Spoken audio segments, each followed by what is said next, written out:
దేవుని ఆయన ఆరాధించేవారు ఆత్మలో సత్యంతో ఆరాధించాలని మన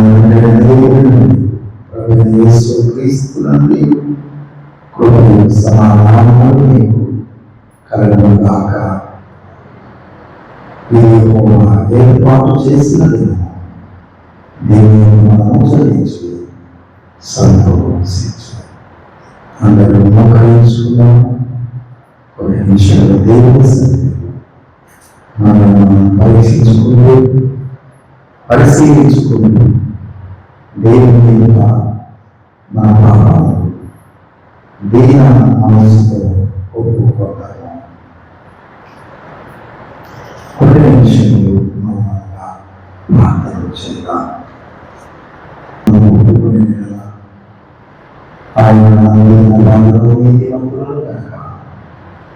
మన సమస్త పాపాల నుండి సమస్త దుర్నీతి నుండి మనల్ని ఆయన విడిపించు.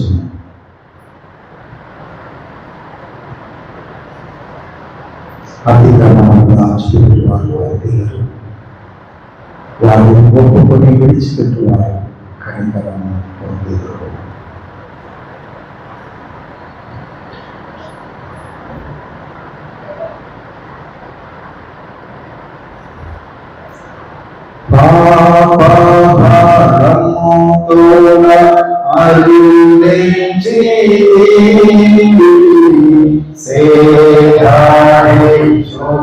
శాంతి జలములతో నీ ప్రేమ హృదయ శాంతి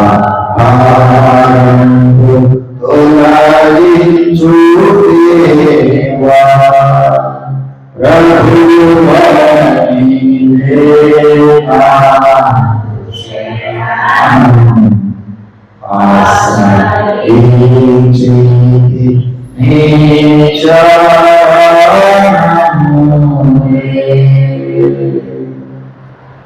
దేవా పరిశుభ్రమాలు ఈ మొదటి ఈ మొదటి సాయంకాల ఆరాధనలు నేను పునర్లోకంలో చేరి మిమ్మల్ని స్థితించడం, మిమ్మల్ని గణపరచడం, ఆస్తులు చెల్లించడం మాకు ఇచ్చిన ఈ వెనుకోవడానికి మీకు స్తోత్రాలు తండ్రి. మా పాపములన్నిటిని ఒప్పుకొని పశ్చాత్తాపంతో మీ సన్నిధిలో ప్రార్థించడం మాకు ఇచ్చిన ఈ మంచి సమయంలో మీకు స్తోత్రాలు చెల్లిస్తున్నాను. సమయంలో మీకు ఆస్తులు చెల్లించు, ఎవరు తమ పాపంలో ఒప్పుకుంటూ మీ సన్నిధిలో ప్రార్థించు మీరు అందరికీ పాప క్షమాపణ నిత్య జీవమును మీరు ప్రసాదించాలి. మీ వాక్య శాంతి మీ సైన్యం మరుగుపరిచి మాట్లాడు క్రీస్తు నామమున అడుగుతున్నాను తండ్రి. ఆమేన్. దేవుని వాక్యం మనం చదువుకుందాం.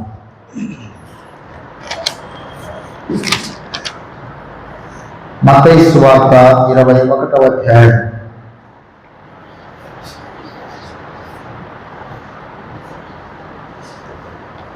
మత్తయి సువార్త 21వ అధ్యాయము 12వ వచనం మొదలుకొని. మత్తయి సువార్త 21వ అధ్యాయము 12వ వచనం మొదలుకొని 16వ వచనం వరకు 17వ వచనం వరకు ఉన్నటువంటి దేవుని మాటలు మనం చదువుకున్నాం. కల్పన దేవుని వాక్యం చదివి వినిపిస్తుంది. మత్తయి సువార్త 21వ అధ్యాయము 12వ వచనం మొదలుకొని 17వ వచనం వరకు ఉన్నటువంటి దేవుని మాటలు మనము చదువుకుందాం.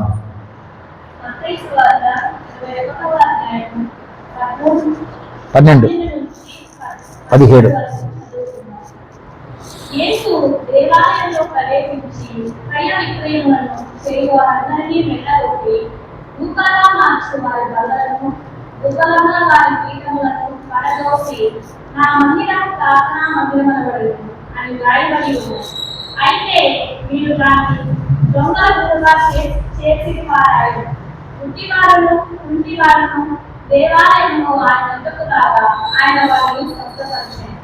కాగా ప్రధాన యాజకులను శాస్త్రులను ఆయన చేసిన వింతలను దావీదు కుమారునికి జయము అని దేవాలయంలో కేకలు వేయచ్చు చిన్న పిల్లలను చూసి కోపంతో మండిపడి మీరు చెప్పచున్నది వినుచున్నావా అని ఆయన అడిగి అందుకు యేసు వినుచున్నాను బాలుల యొక్కను చంటి పిల్లల యొక్కయు నోట సూత్రం సిద్ధీకరించేది అను మాటలు మీరెన్నడూ చదవలేదా అని వారితో చెప్పి వారిని పిలిచి పట్టణము నుండి బయలుదేరి బెతలేహేముకు వెళ్ళి అక్కడ బస దేవుని వాక్యం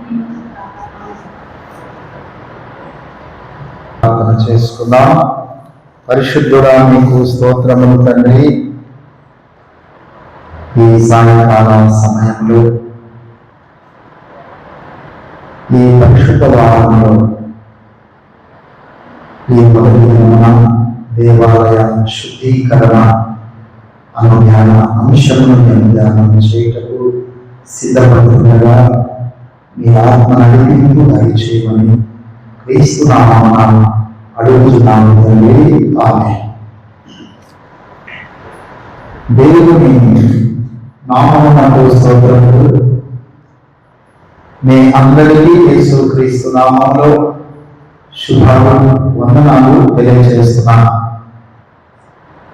మరి ఒక సంవత్సర కాలంలో పరిశుద్ధ వారము ఆరాధనల ద్వారా దేవుని స్తుతించడానికి, ఆరాధించడానికి, దేవుని దీవెనలు అందుకొనటానికి దేవుడు మనకిచ్చిన ఈ మంచి దినముల వరకై కొంతవరగా దేవునికి నేను హృదయపూర్వకమైన కృతజ్ఞతాస్తుతులను చెల్లిస్తున్నాను.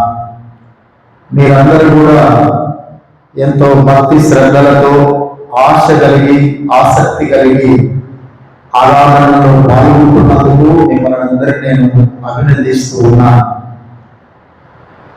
నిన్నటి దినమున మండల ఆదివారపు ఆరాధనను మనము ముగించుకున్నాము.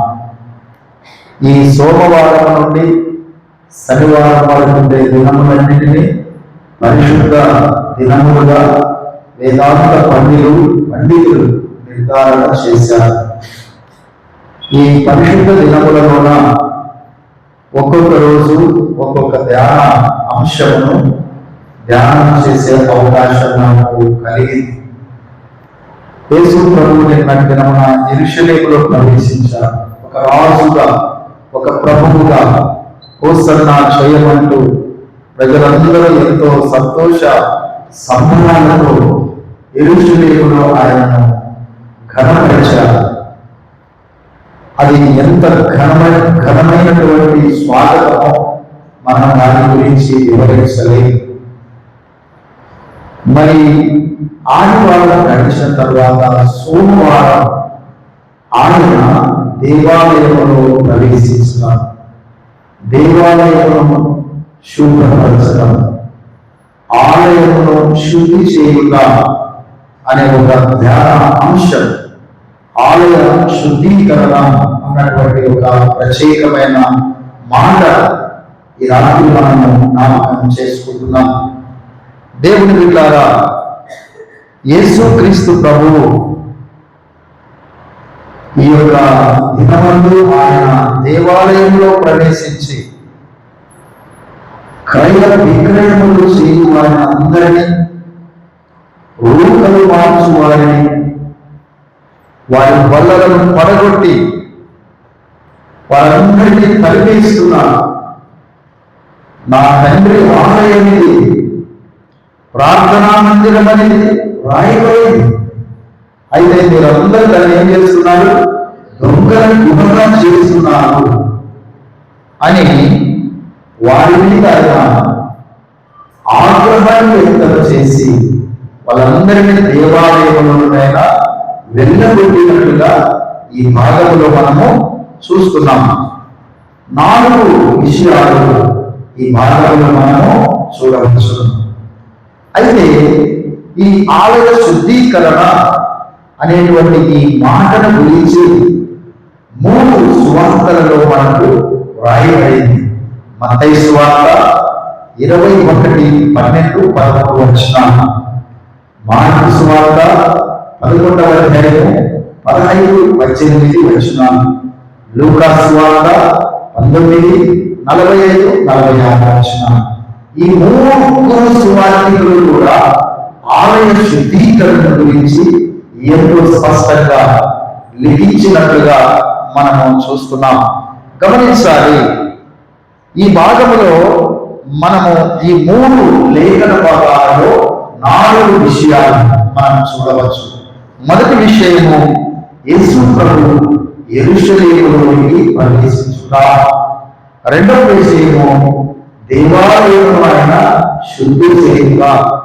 మూడవ విషయము, రూపము వారు గువ్వలము వారిని వారి బల్లలు పడదోసి వారిని దేవాలయములో నుండి వెళ్ళకుండా. మూడవ విషయము, దేవుని బిడ్డలారా, నా మందిరము ప్రార్థనా మందిరమని ప్రభువు వారికి గట్టిగా చెప్పినట్లు చూస్తున్నాం. ఇక 4వ విషయము, దేవుని బిడ్డలారా, ప్రార్థనా మందిరాన్ని మీరు ఏం చేసినారన్నారు? దొంగల గుహగా చేసినారు అనే మాట ఈ భాగంలో ఆయన జ్ఞాపకం చేస్తున్నారు. ఈ 4 విషయాలు ఇక్కడ ఉన్నాయి. మొదటిది యెరూషలేము ప్రవేశము. లూకా సువార్త 19వ అధ్యాయం 45-46 వచనాలు. యేసు ప్రభువుల వారు గొర్రెపిల్లనెక్కి యెరూషలేము జయప్రవేశం చేశారు. ఆనాటి ప్రజలు ఆయనను హోసన్నా జయం, దావీదు కుమారునికి జయం, యెహోవా పేరిట వచ్చువాడు ఆశీర్వదించబడును గాక అని చెబుతూ గొప్ప స్వాగతాన్ని యెరూషలేములోకి ఆయనకు ఆహ్వానించిన అలాంటి సమయంలో యెరూషలేము వీధులలో కొన్ని లక్షల మంది, ఆ దినాలలోనే లక్షల మంది ఈ యొక్క యేసు యొక్క స్వాగతాన్ని ఆహ్వానించారు. యేసు జరిగిన ఘనమైనటువంటి ఈ స్వాగతాన్ని చూసి ఎంతో సంతోషపడి మనల్ని రక్షించుటకు వచ్చినటువంటి మెస్సయ్య, మనల్ని కాపాడడానికి వచ్చిన మెస్సయ్య, మనను జీవితాల నుండి విడుదలించుకోవడానికి వచ్చినటువంటి మెస్సయ్య అని వారెంతో సంతోషంతో సంబరాలతో ఆయనను ఘనపరిచారు. ఈత మంటలు చేత పట్టుకొని, ఖర్జూర మంటలు చేత పట్టుకొని ఆయన ఎంతో ఘనపరిచినట్లుగా మనం చూస్తున్నాం.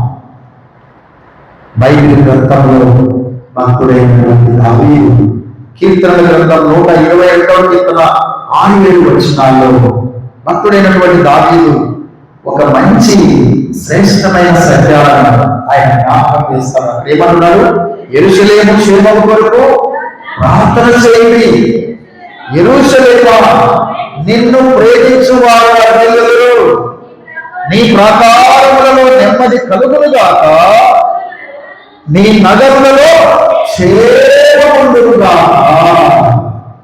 ఎంత మంచి మాటలు ఉన్నాయి యెరూషలేము గురించి. ఆ రోజుల్లో భక్తుడైన దావీదు చెప్తున్నటువంటి మంచి మాటలు ఈ భాగంలో మనము చూస్తున్నాం.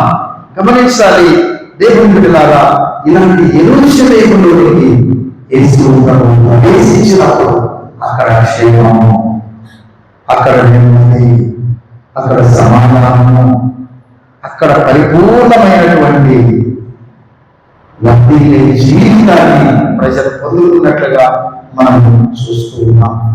గమనించాలి, మనము దేవాలయమును ప్రేమించాలి, దేవాలయమును ప్రేమించాలి, దేవాలయం పట్ల బాధ్యత కలిగి ఉండాలి, దేవాలయం పట్ల శ్రద్ధ కలిగి ఉండాలి. యేసు ప్రభు యెరూషలేమునకు ఎప్పుడు వెళ్ళినా కూడా ఆయన మొట్టమొదట దేవాలయంలోకి వెళ్ళినట్లుగా మనము చూస్తూ ఉన్నాం. ఇప్పుడు ఈ యెరూషలేము దేవాలయంలో వచ్చినటువంటి ప్రభువు దేవాలయమును శుద్ధి చేయడానికన్నా సిద్ధపడినట్లుగా చూస్తున్నాం. దేవుని బిడ్డలారా గమనించాలి. 84వ కీర్తనలో కొరాహు కుమారులు దేవాలయం గురించి వారు రాస్తారు. 84వ కీర్తన కొరాహు కుమారులు రచించినటువంటి కీర్తన దేవాలయమును గూర్చి, దాని శ్రేష్టతను గూర్చి వారు చక్కగా వివరించినట్లుగా మనము చూస్తున్నాం. యెహోవా మందిరాలను చూడవలెనని నా ప్రాణంతో సొమ్మసిల్లుచున్నది. గమనించండి, దేవుని మందిరమును చూడాలనే ఆశ, దేవుని మందిరమును దర్శించాలనే ఆశ, దేవుని మందిరంలో వెళ్ళి ఆయన యొక్క ప్రసన్నతను మనం చూడాలనే కోరిక మనకు ఉండాలి. కొరాహు కుమారులు ఈ కీర్తనను రచించారు. ఈ కీర్తనలో ఎన్నో శ్రేష్టమైన సంగతులు వారు జ్ఞాపకం చేశారు. నీ మందిరంలో ఒక్క దినం గడుపుట ఎట్లగా 1000 దినముల కంటే శ్రేష్టమని వారు ఆశ. నీ మందిరమందు నివసించువారు ధన్యులు అని వారు ఆశ. దేవుని బిడ్డలారా, ఇలాంటి శ్రేష్టమైన సత్యాలు ఈ 84వ కీర్తనలో రాయబడ్డాయి. అంటే దేవుని మందిరంలో ఉండే ఆశీర్వాదం, దేవుని మందిరంలో ఉండే దీవెనలు, దేవుని మందిరంలో ఉండే గొప్ప కార్యాలు ఈ భాగంలో చెప్పబడుతున్నట్లుగా మనము చూస్తున్నాం. ఇలాంటి దేవుని మందిరంలో ఏమి జరుగుతున్నాయి? ఆరాధనలో వ్యాపారాలు జరుగుతున్నాయి. అందుకే యేసుక్రీస్తు ప్రభువు ఈ మందిరంలో ప్రవేశించినప్పుడు దేవాలయం ఆయన శుద్ధి చేశారు. గమనించారు, అక్కడ గువ్వల మీద వాళ్ళు ఉన్నారు, రూకలు మార్చే వాళ్ళు ఉన్నారు. అంటే పెద్ద పెద్ద వ్యాపారములు దేవాలయంలోనే జరుగుతూ ఉన్నాయి. ఎందుకు అలా జరుగుతున్నాయి? వాస్తవంగా యూదా సమాజంలో ఆ దినాలలో ప్రతి మగబిడ్డను ధర్మశాస్త్ర ప్రకారము రాయబడినట్లు దేవాలయంలో ప్రతిష్ఠ చేయాలి. మరి పిల్లలను ప్రతిష్ఠ చేయాలంటే ప్రతిష్ఠ చేసే సమయంలో ఒక గువ్వల జత కానీ ఒక పావురం పిల్లలైన కానీ దేవుని వలెగా బలిగా అర్పించాలి. ఇప్పుడు కూడా మీరు దేవస్థానాలు మనం చూస్తుంటాం. అక్కడెక్కడ నాగపట్టణం ఒక దేవస్థానం, తిరుపతి ఒక దేవస్థానం. ఇలా దేవస్థానాలు మీరు పుణ్యక్షేత్రాలు వెళ్ళినప్పుడు అక్కడ ఆ దేవస్థానాలలో ప్రాముఖ్యమైనటువంటి వస్తువులు వాళ్ళు అమ్ముతూ ఉంటారు. మీరు తిరుపతి వెళ్తారు, ఎక్కువ వాళ్ళు అమ్మేది టెంకాయ.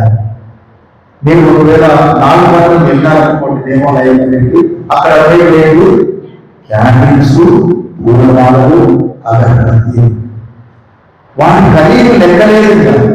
అక్కడ ఏం కొనాలన్నా కూడా చాలా ఖరీదుగా ఉంటాయి. మనం కూడా ఏమనుకుంటాం, ఓ పుణ్యక్షేత్రం వచ్చినాం, దేవస్థానంలోకి వచ్చినాం కాబట్టి అది ఎంత ఖరీదైన ఆ వస్తువును మనము కొనాలా. ఇదే ఆలోచన యెరూషలేములో ఉంటుంది. ఇదే పరిస్థితి. అందుకే దేవాలయం దగ్గర పెద్ద పెద్ద వ్యాపారాలు పెట్టుకున్నారు. భూగోళ జతలు, పావులేల జతలు, ఇంకా రకరకాలైన వ్యాపారాలు, రూకలు మార్చే పద్ధతులు, ఇవన్నీ పెట్టుకున్నారు వాళ్ళు. యేసు ప్రభువు అక్కడికి వచ్చి దీనినంతటినీ ఆయన చూసినట్లుగా మనం చూస్తున్నాం. అందుకే ఈ ప్రతిష్ట అర్పణకు సంబంధించినటువంటి ఊపలు, పావురాలు ఇవన్నీ వాళ్ళు అందుబాటులో ఉంచారు.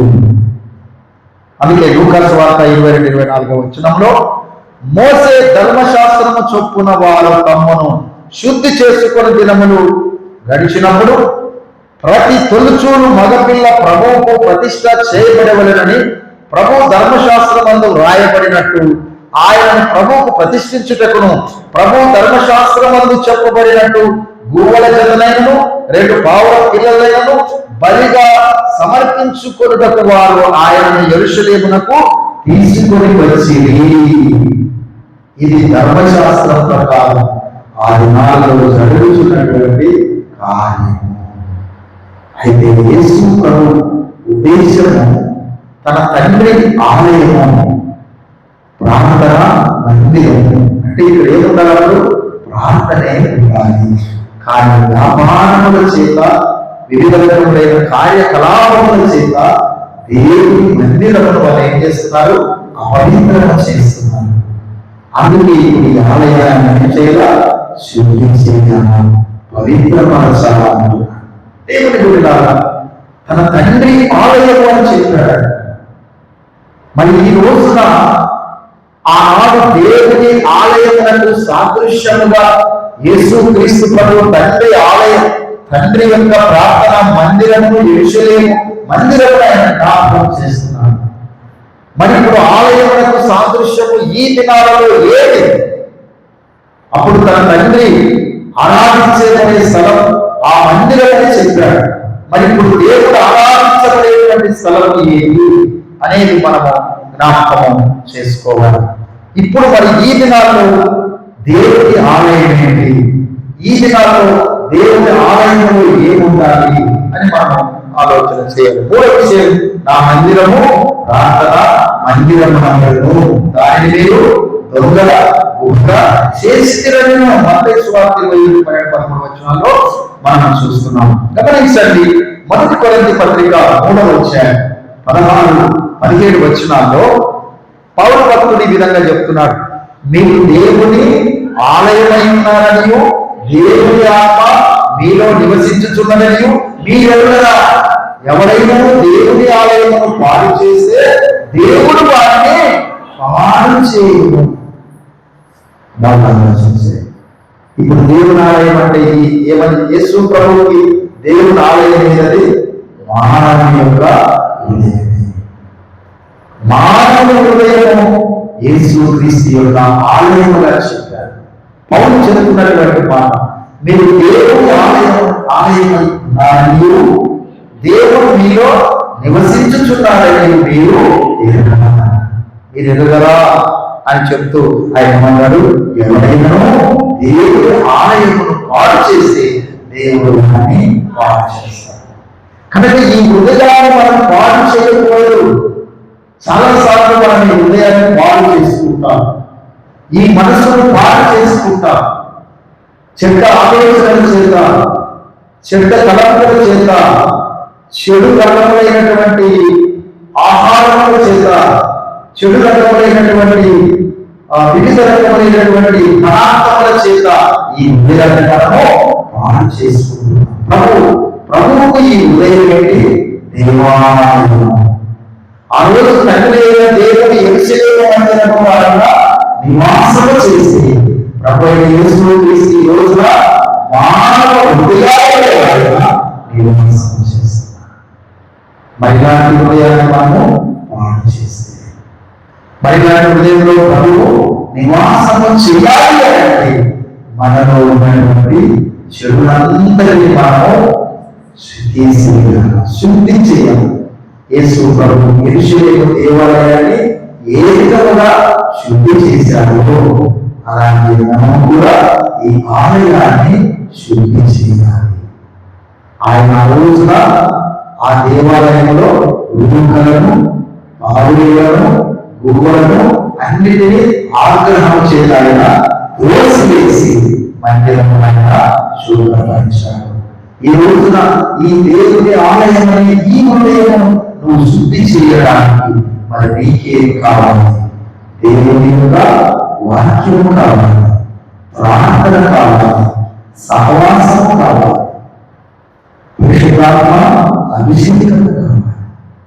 ఎప్పుడైతే దేవుని వాక్యము హృదయంలోకి వెళుతుందో హృదయంలో ప్రతి చెడుగులోకి బయటికి వచ్చేస్తుంది. ఎందుకంటే దేవుని వాక్యము ఒక అర్థము లాంటిది. మనం అర్థం నుండి ఇలా చూస్తూ ఉన్నప్పుడు అర్థంలో మన యొక్క ప్రతిబింబమే మనకు కనిపిస్తుంది.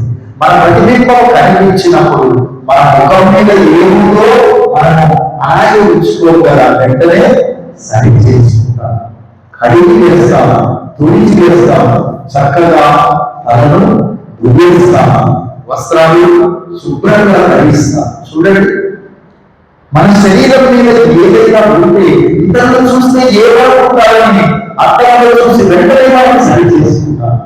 అలాంటిది నీ హృదయంలో ఉండే చెడును, నీ హృదయంలో ఉండే మరొక మాలిన్యము నీవు దేవుని వాక్యము చేత వెంటనే నీవు దానిని సరి చేసుకోవాలి.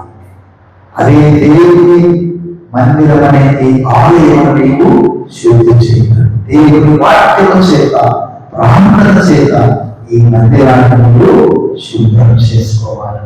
యేసుక్రీస్తు ప్రభు మొదటి కొరింథీ పత్రిక 6వ అధ్యాయం 19-20 వచనాలు మనం చదువుతున్నప్పుడు, మీ దేహము దేవుని వలన మీకు అనుగ్రహింపబడి మీలో ఉన్న పరిశుద్ధాత్మకు ఆలయమై ఉన్నదని మీరు ఎరుగరా?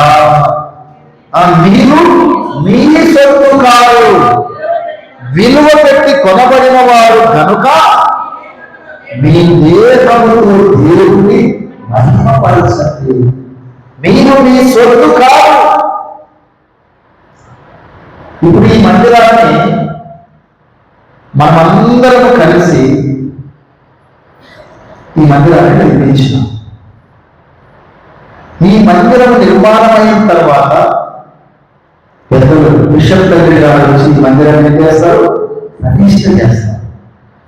ప్రతిష్ఠ చేసిన తర్వాత ఇది మనది కాదు. ఇది మందిరము దేవుని మందిరము. దేవుని మందిరం. అలాగే యేసు ప్రభువుని విశ్వసించిన తర్వాత, యేసు ప్రభువును నమ్ముకున్న తర్వాత, పరిశుద్ధ బాప్తిస్మం పొంది ఆయన బిడ్డగా ముద్రించబడిన తర్వాత నీ దేహము నీది కాదు, నీ శరీరము నీది కాదు. అందుకే అక్కడ ఏం చెప్పబడింది? మీరు మీ సొత్తు కాదు, విలువ పెట్టి కొనబడిన వారు. ఎలాంటి విలువ? యేసుక్రీస్తు తన స్వరక్తమిచ్చి సంపాదించినటువంటి క్రీస్తు యొక్క సంఘము. అంటే ఆయన మనందరినీ కూడా దేవుడిలో ఉన్నాడు. ఆయన వెండితోనో బంగారంతోనో డబ్బుతోనో పొందలేదు. ఆయన యొక్క పరిశుద్ధ రక్తము చేత మనలో ఆయన ఉన్నాడు. అందుకే మనము మన సొత్తు కాదు. మనం ఎవరు అంటే దేవుని సొత్తు. అందుకే ఏం చేయాలి? మనము మన దేహములతో దేవుని మహిమపరచాలి. దేహం అంటే శరీరంతో కూడా దేవుని మహిమపరచాలి. అంటే శరీర కార్యములన్నింటినీ మనలో నుండి తొలగించుకోవాలి. ఈ శరీరంతో కూడా దేవుని మహిమపరచాలి. నీ చేతులతో దేవుని స్తుతించాలి, నీ నాలుకతో స్తుతించాలి, నీ కన్నులతో దేవుని చూడటానికి సిద్ధపడాలి, నీ యొక్క పెదవుల చేత దేవుని ఆనందించాలి, నీ సమస్త శరీరం కూడా దేవుని సన్నిధిలో పని చేయాలి. మనం ఒక విగ్రహం పాలకులకు వచ్చిన తర్వాత మనం దేవుని యొక్క సొత్తు, దేవుని సొత్తు అయినప్పుడు మన దేహంతో ఆయన మనము ఆరాధించాలి అనే మాట ఈ భాగంలో చెప్పబడుతుంది. దేవుని బిడ్డలారా, దొంగల గుహ అంటే ఏమిటి? దొంగిలించిన సామానులు ఒక చోట భద్రపరిచే గదిని దొంగల గుహ అని అంటారు. బంగారు, డబ్బు, ధాన్యము, వివిధ రకములైన వస్తువులు. మన హృదయము కూడా దొంగల గుహలాగే ఉన్నది. అనేకమైన చెడు కార్యాలు, చెడు జీవితము, దేవుడికి ఇష్టం లేని కార్యాలు మన హృదయంలో జరిగినప్పుడు అది ఒక దొంగల గుహలాగే ఉన్నది. అందుకే వాటన్నిటినీ మన హృదయం నుంచి తొలగించుకోవాలి. అందుకే ఒక భక్తుడు ఒక పాట రాస్తాడు కదా, నీ ఊరి నిండా ఎన్నెన్ని అందాలు చిత్రించుకొంటివే మనసా, నీ ఊరి నిండా ఎన్నెన్ని అందాలు చిత్రించుకొంటివే మనసా, నీ గోడు పూలే ఈ రోజు కట్టున్నది ఇది నీకు తెలుసుకో మనసా, నీ గోడు పూలే ఈ రోజు కట్టున్నది ఇది నీకు తెలుసుకో మనసా. యేసయ్య చేతిలో చిత్రీకరించిన చిత్రమైన ఇంత మనసా, మూన్నాళ్ళ ముచ్చటకు కురిసేను కాలమే మనసా. మొన్నాళ్ళ ముచ్చటకు మురిసేవు ముందున్నది కావే మనసా. దేవుని బిడ్డలారా, మన యొక్క హృదయమనే ఊళ్ళు, చెడుతలములు, అసూయ దేశములు, పగా ప్రతీకారములు, ఈర్ష్యలు, క్రోధములు, గర్వములు, అహంకారములు, ఇటువంటి దుర్గుణములు మన హృదయంలో మనము చిత్రించుకున్నాం. మనుషులు కదా చాలాసార్లు ఇగో ఉంటుంది, పగా ప్రతీకారాలు ఉంటాయి, అసూయ ద్వేషాలు, కక్ష కాల్పడాలు, వీటితో దేవుని మనము సంతోషించాలి. దేవుని మందిరంలో ఆరాధన అంటే ఇక్కడ దేవుని మహిమ. అలాగే హృదయంలో ఈ మందిరంలో ఈ చెడు అంతా పెట్టుకొని నువ్వు దేవుని సంతోషం పెట్టాలంటే సంతోషం పెట్టలేవు. ఇవన్నీ నువ్వు తొలగించుకొని ఆత్మ ఫలాలు కలిగి ఉన్నప్పుడు దేవుని నీవు సంతోష పెట్టగలవు. ఏంటి ఆత్మ ఫలాలు? ప్రేమ, గలతీ 5:22లో ఆత్మ ఫలాలు ఉన్నాయి.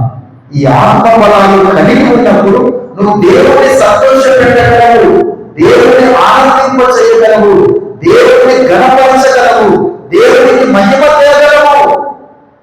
ఆత్మ ఫలాలు ఏంటవి?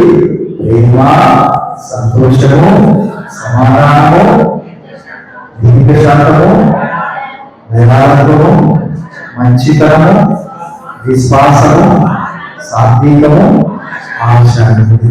ఈ 9 ఫలాలు ఈ యొక్క హృదయమనే దేవాలయంలో ఉండాలి. అప్పుడే మనం దేవుని సంతోషపెట్టగలం, దేవుని సంతృప్తి పరచగలం, దేవుని ఘనపరచగలం. దేవుని బిడ్డలారా, ఆలయ శుద్ధి అనేటువంటి ఈ ఆరాధనలో మన జీవితంలో మనం ఎలా ఉన్నాం?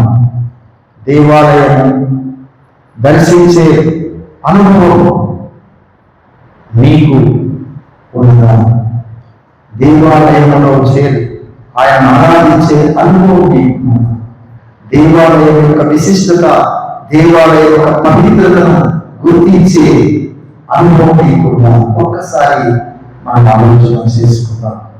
మరి ఈ దినము మరి మనిషి నిర్మించినటువంటి, దేవుడు నిర్మించినటువంటి ఈ దేవాలయంలో పరిపూర్ణమైన పవిత్రత, పరిశుభ్రత కలిగి మన దేవుడికి ఇష్టకరంగా జీవించడానికి మనము సిద్ధపడతాం.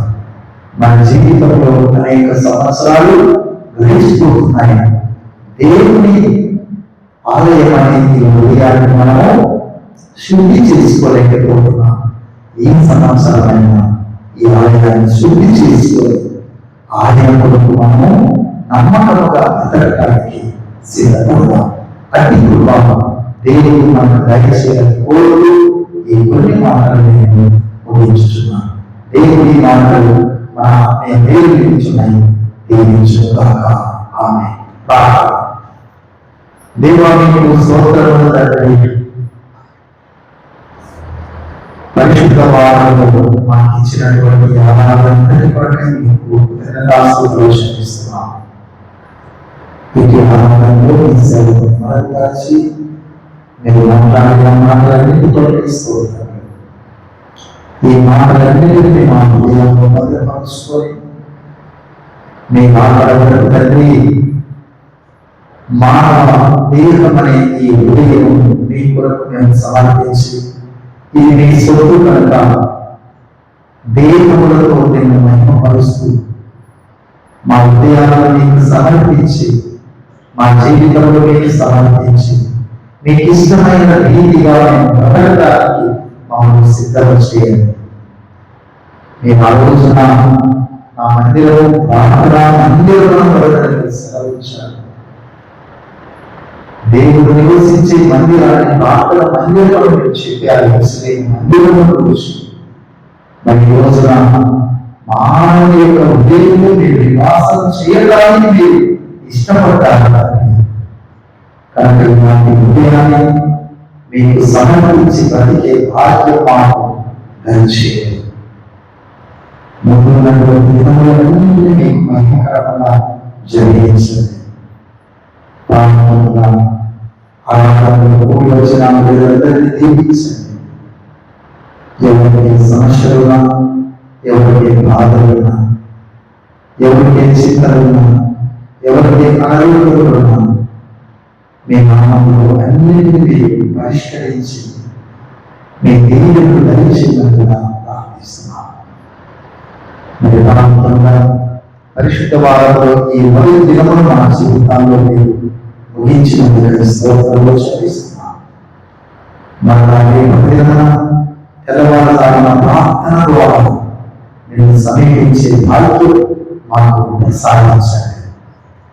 మా ప్రియమైన తల్లి, మేము ధ్యానం చేస్తున్న ఈ ధ్యానాంశములన్నీ కూడా మాకు ఆశీర్వాదకరంగా దీవెనకరంగా మార్చమని కూడా ప్రార్థిస్తున్నాను. ఈ వారందరిలో మాకు క్రైస్తూ మమ్మల్ని నడిపించినందుకు క్రైస్తూ బలపరిచినందుకు క్రైస్తూ మాకు ఉన్నటువంటి దినములు మనకి కలిసి గుడ్ ఫ్రైడే ఈస్టర్ దినాల వరకు మా కుటుంబాలను మా సంఘాలను సిద్ధపరచాలి. గుడ్ ఫ్రైడే దినాన్ని శిలువ మీద పలికినటువంటి 7 మాటల ధ్యానం కూడా సిద్ధపడుతున్న విడుదలని దీవించండి. వారు మాట్లాడే మాటలు మీకు మహిమకరంగా సంఘానికి దీవెనకరంగా మార్చమని కూడా ప్రార్థిస్తున్నాను. ఇలాంటి కాలం ఈ అనాథనంతలో సమస్తగంధర్వములు మీకు అనుమతిస్తూ యేసునామమున అడుగుచున్నాము తండ్రి, ఆమేన్. పరలోకమందున్న మా తండ్రి, నీ నామము పరిశుద్ధపరచబడుగా, నీ రాజ్యం వచ్చుగా, నీ చిత్తం పరలోకమందు నెరవేరునట్లు భూమి మీద నెరవేరుగా. మందల ఆహారం నేడు మాకు దయచేయి. అడ్డపాదం చేసిన వారిని క్షమించుగా, అపరాధములను క్షమించు. మమ్మల్ని శోధనలోకి తప్పించు. ఎందుకంటే రాజ్యం, బలం, మహిమ నిరంతరం నీవే తండ్రి. ఆమేన్. మన ప్రభువైన యేసుక్రీస్తు కృపయు, తండ్రి దేవుని ప్రేమయు, పరిశుద్ధాత్మ యొక్క అన్యోన్య సహవాసం మనతోను, మన కుటుంబములతోను, మన సంఘమంతటి మీద ఆయన కృప సదాకాలము తోడయుండి నడిపించును గాక. ఆమేన్.